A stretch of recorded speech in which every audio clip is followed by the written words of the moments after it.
ये 5 फर्म जो चुने गए, ये 5 कंपनीज को ही टैब्लो का ऑर्डर देना था।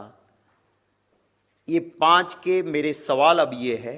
कि ये 5 पार्टीज आपने चयन की तो उसके आधार क्या थे, आपने कैसे 5 पकड़े? ऐसा काम करने वाले देश में बहुत सारे लोग थे। दूसरा मेरा सवाल है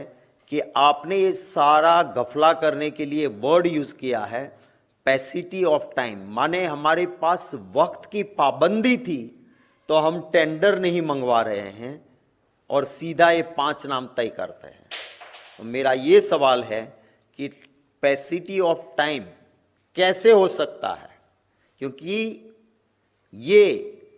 पॉसिटी ऑफ टाइम तब आता है जब कोई नेचुरल कैलिमिटी, सरदार साहब की जन्म जयंती 150वीं जन्म जयंती सबको पता है, 1 साल से प्लानिंग चल रही थी,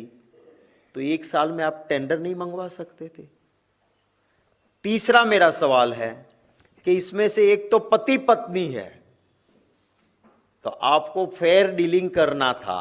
तो 5 चयन किए, उसमें से पति और पत्नी क्यों चयन किया?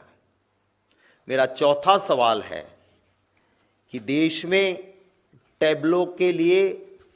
डिजाइन, जानकारी, एक्सपर्ट सारे लोग होते हुए भी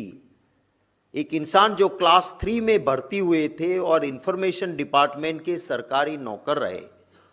उसको आपने अथॉरिटी कैसे बना दिया कि वो टैब्लो के लिए फाइनल अथॉरिटी बनेंगे और 10,000 रुपया पर डे उनको दिया जाएगा? तो ये मेरे कुछ सवाल थे। अब मैंने पहले ही कहा आपको कि हम जनरली कांग्रेस या मेरा एक कल्चर, हमारा स्वभाव नहीं मेरी पार्टी का कि हम किसी नेता के परिवार के सदस्य के ऊपर अटैक करें, किंतु ये सारी चीज़ें जब हमारे सामने आई है तो उस वक्त पे एक जिम्मेवार ऑपोजिशन के नाते, हाँ उनके काफ़ी और नेताओं के, इनके भी परिवार के दूसरे लोगों के लिए डिटेल्स है हमारे पास, पर हमारा नेचर नहीं है, हमारा ये संस्कार नहीं है करे, पर पब्लिक इंटरेस्ट में ये चीज़ ज़रूरी लगी। और ख़ास करके सरदार वल्लभ भाई पटेल इस देश का बहुत ही महत्तम, लोगों के दिलों में रहे वाला नेता, इस देश का गौरव, सरदार साहब जिन्होंने ट्रांसपेरेंसी और करप्शन के लिए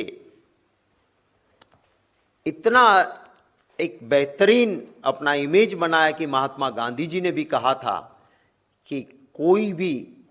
सरदार के हाथ से निकले हुए काम में भ्रष्टाचार की कहीं दूर तक छोटी सी भी चूं या चा नहीं हो सकती है। ऐसे सरदार साहब की जन्म जयंती के टैब्लो में इतना बड़ा जब घपला हुआ है तो वो बात मैंने आपके सामने रखी है। ये सरदार वल्लभ भाई पटेल का भी, उनके सिद्धांतों का, उनकी भावनाओं का भी, उनके नाम पे जो अपमान हुआ है, इसके लिए सरकार देश की माफ़ी मांगे, ये मेरी मांग है।